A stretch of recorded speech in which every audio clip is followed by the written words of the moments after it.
اما بعد فاعوذ باللہ من الشیطان الرجیم بسم اللہ الرحمن الرحیم اذ یقول لصاحبہ لا تحزن ان اللہ معنا آمنت باللہ صدق اللہ العظیم وصدق رسولہ النبی الکریم الامین ان اللہ وملائکتہ یصلون علی النبی یا ایہا الذین آمنوا صلوا علیہ وسلموا تسلیما۔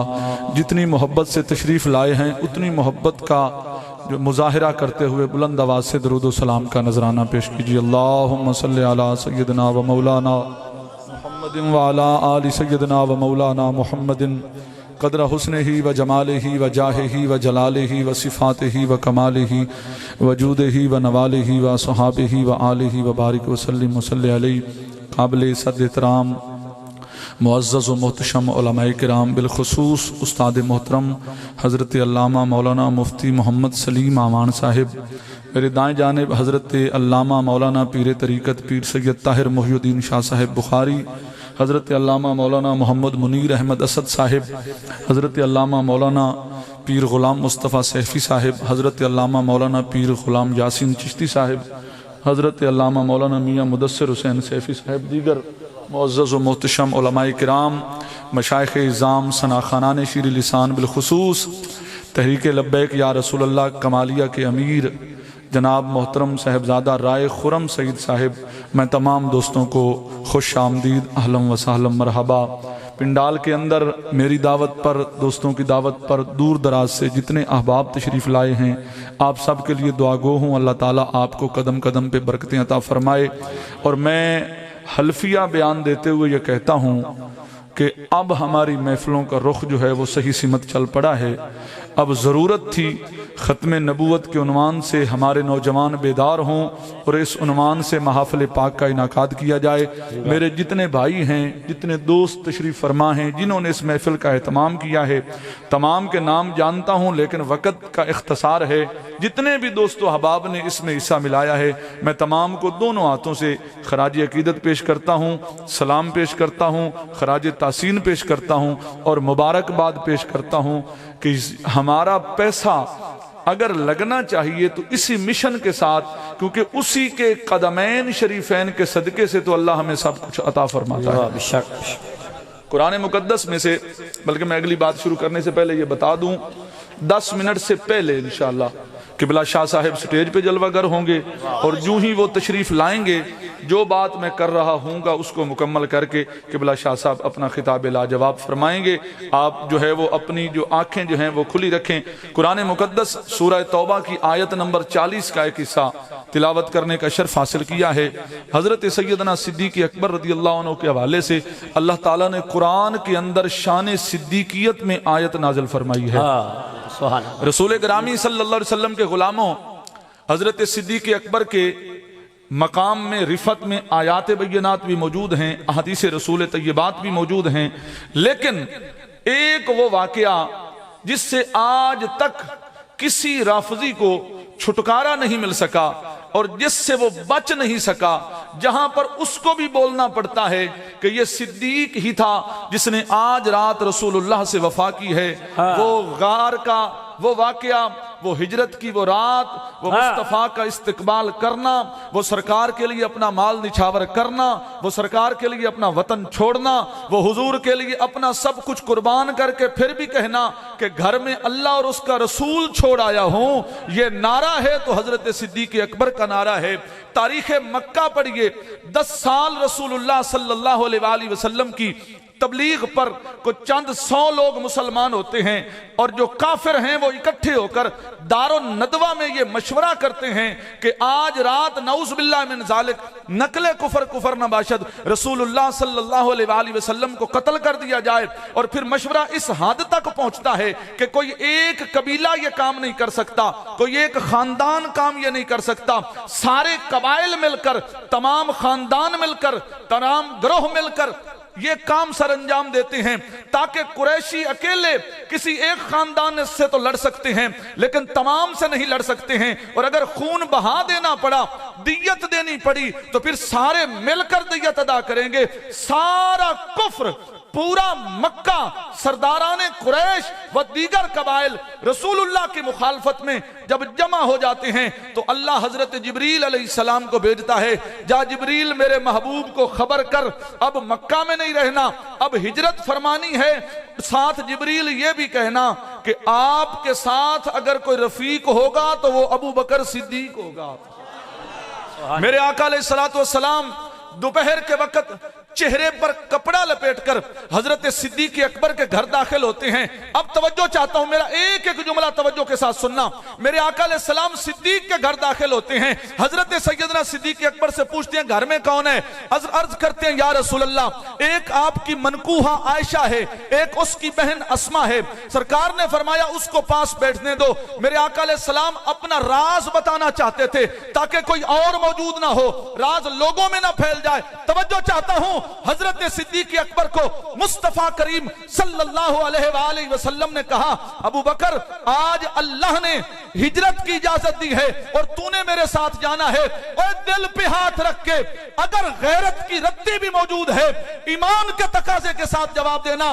جب سارے کافر پل پڑے تھے مصطفیٰ کی طرف اور تمام کے تمام قتل کرنا چاہتے تھے، کوئی قبیلہ بھی ساتھ نہیں دے رہا تھا، اس وقت سب سے بڑا رازدان سمجھا ہے، سب سے بڑا وفادار سمجھا ہے، سب سے بڑا قریبی سمجھا ہے، سب سے بڑا رفیق سمجھا ہے تو اللہ کے نبی نے مصطفیٰ نے صدیق کو سمجھا ہے۔ اور جس صدیق کو رسول اللہ نے چن لیا ہے کوئی ملنگ کیسے نکال سکتا ہے؟ رسول اللہ لبیک لبیک لبیک یا رسول اللہ لبیک لبیک لبیک یا رسول اللہ لبیک لبیک لبیک یا رسول اللہ۔ جیڑا ونگار تے آیا بیٹھا ہے وہ مڈو ہاتھ نہ چاہے۔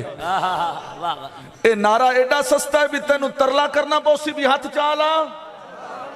تینوں پتہ نہیں اس نعرے دے پیچھے کتنے شہیدان دا خون ہے، تینوں پتہ نہیں کتنے سادات دی عزت اس نعرے دے پیچھے میں، تو جانتا نہیں اس نعرے دے پیچھے جوانیاں کتنی ہیں۔ لبیک یا رسول اللہ لبیک لبیک لبیک یا رسول اللہ لبیک لبیک لبیک یا رسول اللہ لبیک لبیک لبیک یا رسول اللہ لبیک لبیک لبیک یا رسول اللہ لبیک لبیک لبیک یا رسول اللہ لبیک لبیک لبیک یا رسول اللہ لبیک لبیک لبیک۔ اللہ کرے بے شمار بے شمار بے شمار بے شمار جو ہاتھ مصطفیٰ کی ناموس اور محبت میں کھڑے ہوتے ہیں وہ کبھی کسی غیر کے سوالی نہیں بنتے ہیں، پھر سرکار ان کو صرف اپنا ہی محتاج رکھتے ہیں، کسی غیر کے دروازے پہ جانے ہی نہیں دیتے، اور جب رسول اللہ عطا کریں تو پھر کہیں جانے کی حاجت ہی نہیں ہوتی ہے۔ میرے آقا علیہ السلام نے صدیق اکبر سے راز کی بات کی۔ توجہ چاہتا ہوں، خصوصاً یہاں پر نوجوان تشریف فرما ہیں، سکول اور کالجز کا طبقہ، بزرگوں سے بھی مخاطب ہوں، نوجوانوں کو پھسلانے کے لیے کبھی کوئی کھڑا ہو جاتا ہے اور کبھی کوئی محقق کھڑا ہو جاتا ہے اور کبھی کہیں سے تحقیق، صرف اردو خاں وہ کھڑے ہو کر صدیق اکبر پہ زبان درازی کرتے ہیں۔ میں نے کہا جس وقت رسول گرامی صلی اللہ علیہ وسلم کا زمانہ مخالف تھا، صدیق اس وقت بھی مصطفیٰ کے ساتھ تھا۔ سید عالم صلی اللہ علیہ وسلم یہ بات کہہ کر واپس آ گئے، عشاء کی نماز کے بعد اپنے گھر سے نکلے، نکلنے سے پہلے مولا کائنات سے فرمایا علی تو میرے بستر پہ سو جا، صبح یہ مال یہ پیسے یہ روپہ یہ زر یہ کافروں کو ان کی امانتیں لوٹا کے واپس آ جانا۔ حضرت سیدنا مولا کائنات مصطفیٰ کے بستر پہ لیٹ گئے۔ ایک جملہ دینے لگا ہوں، اگر ایمان حاضر ہو تو توجہ سے سننا۔ آج جتنے کافر مصطفیٰ کے گھر میں گھیرا ڈال کے کھڑے تھے، جتنے محیط تھے، جتنا گرد کھڑے تھے، ان تمام کو بستر مصطفیٰ پہ مصطفیٰ نظر آ رہے تھے، لیکن حقیقت میں مرتضیٰ تھے۔ تھے مرتضیٰ، پر دیکھنے والوں کو مصطفیٰ نظر آ رہے تھے۔ میرے آقا علیہ السلام نکلے، صدیق کا دروازہ کھٹکھٹایا، صدیق گویا دروازے پہ منتظر کھڑا تھا۔ میرے آقا علیہ السلام کی بارگاہ میں عرض کیا سرکار حکم کیا ہے؟ میرے آقا نے فرمایا ابھی کچھ دیر آرام کرنا ہے، تیرا بستر کہاں ہے؟ ہائے ہائے ہائے، قبلہ شاہ صاحب تشریف لے آمن تے زور نہ لامنا پوے، میدان گرم چاہی دے۔